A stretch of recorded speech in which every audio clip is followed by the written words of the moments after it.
This is our Akyoto alarm systems, in which 99 wireless sensors will be paired with the device. So let's see how can we connect sensors at the doors or motion sensors placing on your locations. This is the door sensors which we place at these locations. When someone tries to break down or break your door, it will start triggering with the device. This is motion sensors placed at the height of 6 feet.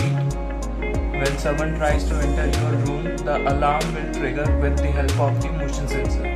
So let's test the alarm system. So we are arming the system. When you are out of the location, you have to arm the system. We have armed the system when we try to open the alarm.